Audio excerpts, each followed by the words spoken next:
your style is kind of created from all the influences that you take throughout your life. Vivziepop isn't just a person, but an entire brand of animation at this point. An artist that, while controversial to some, has remained popular online for many years. The woman behind the animation channel, Vivian Medrano, has been going absolutely ham and cheese drawing and animating on YouTube for just about a decade now, which it turns out means she has had quite the creative trip in terms of how her art looked over time. She had her massive break in popularity on YouTube, which allowed her to attain the current fame she has, but also infamy. This level of controversy and online vitriol would only remain a constant in the background of Vivian Medrano's career in animation, but arguably also what kept her relevant. Can't even enjoy it. You just watch it to feel the bitterness and feel them and look for the mistakes. Just grow up. Your average YouTube animation channel is often innocuous. Take your Mr. Weebles, your Harry Partridges, but Vivziepop's was one that was primed and ready to blow up online. Her channel wasn't your regular YouTube animation channel, as she would become the most hotly discussed creatives online, both an inspiration to some and punching bag for others. And hey, I'm kind of guilty of being one of the people who talk about her a lot on video essays. Arguably, she holds the same place in art and animation video essay scenes that Brie Larson did among geeks and gamers, and their ilk. However, unlike Brie Larson, the backlash against Vivziepop is not without merit. Her style to many spoke to a certain level of nostalgia people had for the raw XD era of the internet. Be it ironic or fully embracing it, you were either in on this style or you simply weren't. But for many, they were. And as a fellow once emo kid in the early aughts, I can personally understand people's love, even if I personally don't like it at all. In this video, we're gonna get down to what it is that got so many to make memes about her art style, why so many instantly rush to leave angry comments when they see it pop up in their feed, and whether or not her style truly deserves to be the most hated. But before we get into that, I'm experimenting with this format and might expand it to other artists like Butch Hartman. If you enjoyed this video, let me know in the comments. And if you want to hear more of my takes on cartoons, don't forget to like and subscribe. Something you might not know about me, but I'm an absolute lover of hand-drawn art. And something that should be incredibly obvious to any of you who understand that film isn't just magic that happens before your eyes, is that film is comprised of thousands, if not millions of single-frame images that capture action. I say this because I swear, I knew at least a good amount of people who somehow never knew this. That out of the way, I just wanted to use that as a quick framework for the fact that animation takes a similar approach. However, animation is comprised of tons and tons of repeated redrawn frames, so as you can imagine, making an animated show is no small task. I'm sure any number of you have made your own awful flipbook animations before, or awkwardly janky Movie Maker MS Paint videos. It's not easy work. This is perhaps where all of her controversies began, one that might have set her in stone for some as a terrible artist. With animation being something that takes several hours at a time to create, it's no surprise that Vivian Medrano, pre-graduate of arts, would often source her characters' animations from other, bigger movies. Be it her characters walking and emoting like the animals in Oliver and Company, the playful hopping animation from We're Back, A Dinosaur Story,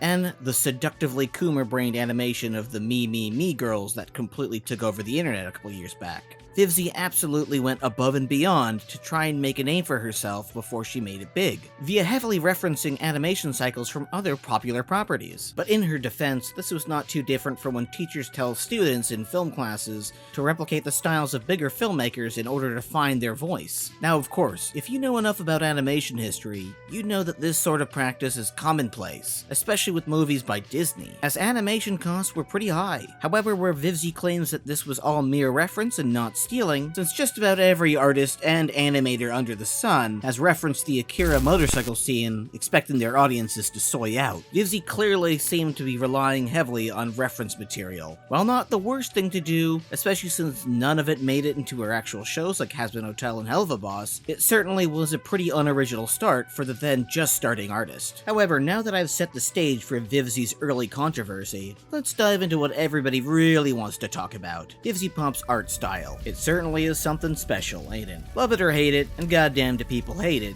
it's something you can quite easily point to and say wholeheartedly is her style. However, it's often up there with Shadman and is often joked about Artstyle. Not the degenerate art he did, but more specifically just his style in general, was often memed on with green text images from CatDog. The same energy could often be found for Vivziepop's character designs online. And that's because Vivziepop's art style is like throwing a box of crayons into a blender, right? Chaotic, and way too much happening at once. Every single character is drowning in accessories, sharp edges, and neon colors, not too different from the random XD style of art online in the early aughts, where some might see it as creatively vibrant. Others, including myself, see a lot of her designs resembling those overly detailed, cluttered creatures in the Nostalgia Critic The Wall review. Jesus, what even is that? They mostly felt like over-designed OCs, more so than functional animated designs. The same face syndrome is also impossible to ignore, as nearly every character is sporting the same sharp jawline, pointy nose, and exaggerated expressions. Sure, it's distinct, but distinct doesn't always mean good.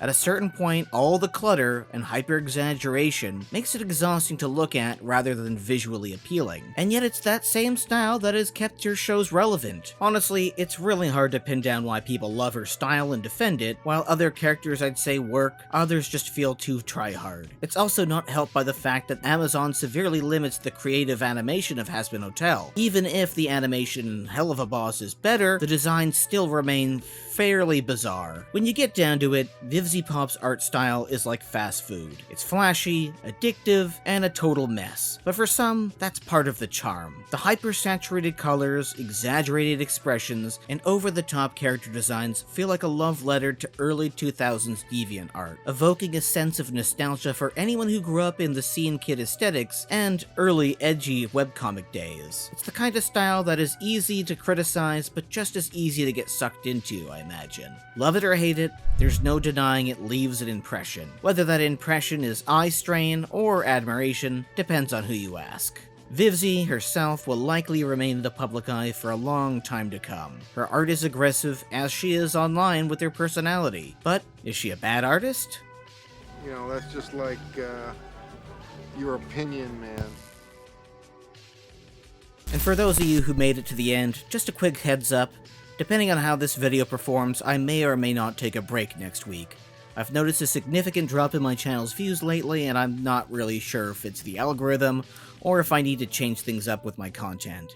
Either way, I've been swamped with editing for my other work, so I might use the week to brainstorm fresh video ideas and find a way to bring my audience back, while also doing my day job. So with that, I'll see you next time.